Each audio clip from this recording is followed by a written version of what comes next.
नमस्कार। आज आमे गोटे बहुत जनाशुना विषय माने रथयात्रा सेईटाकू टिके नुआ दृष्टिकोणरू देखिबा।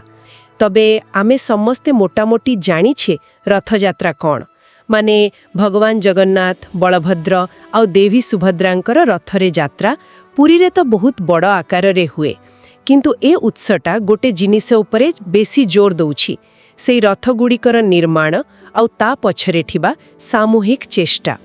एइटा खाली कारीगरी नुहे, माने गोटे परंपरा केमिति बंची रहिछि तार प्रमाण। हाँ, आउ सिथरे देखिबे रथ पई को प्रकार काठ व्यवहार हुए ताकू केमती बछा जाए से विषय भी किछि भल तथ्य दिया जाइछि।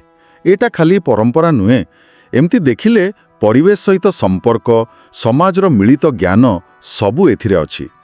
प्रतिटी अंश जोड़िबारे जेउ श्रद्धा जेउ समर्पण भाव रहिछि सेटा रथकू केवल गोटे गाड़ी नुहे, गोटे विश्वासर मूर्तिमंत प्रतीक करि दउछि। हाँ, जे भगवान निजे मंदिररू बाहर आसुछंती समस्तंक पाखकू, धनी गरीब जाति वर्ण किछि बाछा विचार नाही।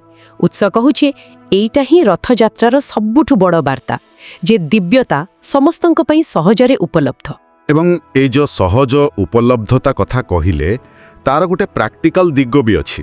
देखंतु मंदिर भीतर को किए जीव किए न जीव से नहीं समाज रे केतेबेले केमती प्रश्न उठे, किंतु रथयात्रा बेले से सबु कथा आउ मुख्य होई रहेनी।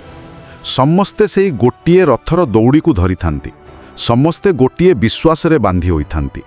यह एक बहुत शक्तिशाली सामाजिक समीकरण, माने समस्तंकु समान स्तर को आनी दिए। हाँ, किंतु एठी आउ गोटे कथा टिके गभीर भावे चिंता करिवार अछि।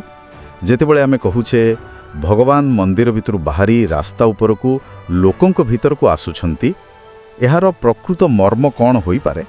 आमे जेउ समस्तंकु मिसाइबा एकाठी करिबा कथा कहिले सेटाको आखि आगरे रखी जदि भाबिबा, बोधुए एहा सूचाउछि जे प्रकृत दिव्यता कोनोसी चारि कांथ भितर बंधा नुहे, ताहा आमर दैनंदिन जीवन रे आमर मिलित कामरे आउ परस्पर प्रति सम्मान भितर रहिछि।